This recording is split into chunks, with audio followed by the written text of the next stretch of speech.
महानदी को नहीं तीव्र होईछि स्वर। ट्रिब्यूनाल गठन को केन्द्रर नास्तिबाणी पर प्रतिक्रियाशील सबु राजनैतिक दल। महानदी पानी रे कहार भाग केते?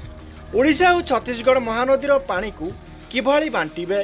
उभय राज्य महानदी को जीवन रेखा बोली कहूथिले मध्य ट्रिब्यूनाल गठन को मना करी छत्तीसगढ़ एकचाटिया अधिकार को परोक्षरे समर्थन देइचंती केंद्र सरकार।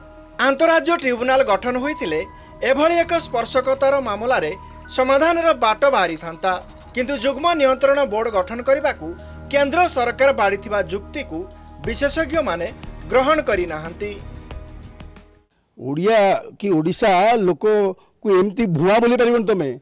महानदी पानी छत्तीसगढ़ जति दरकार रख, महानदी निजर पानी डिसाइड कर, महानदी निजे केते पानी नब आ ओडिशा केते पानी नब ताकू डिसाइड करबे केवल tribunal, one and only alternative is tribunal, and government of India has to bow down and give tribunal.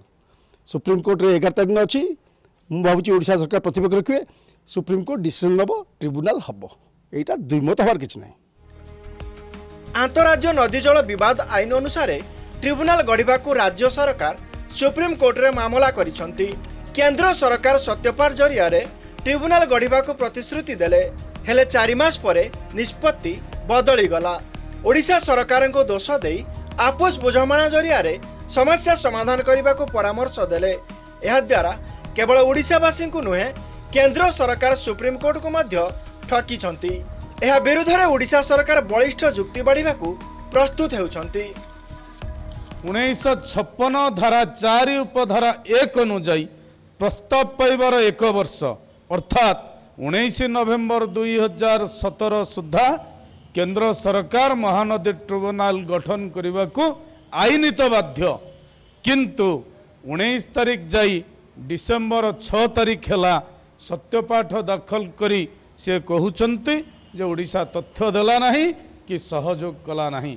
यह केवल दायित्व खसैवा कथा। गोटिया पटे आईनगत लड़ई आउ गोटिया पटे जन आंदोलन। महानदीर सुरक्षा पई आंदोलन को ओह्लाइथिबा महानदी बंचाओ अभियान मध्य तार प्रतिवाद को तीव्र करिछि।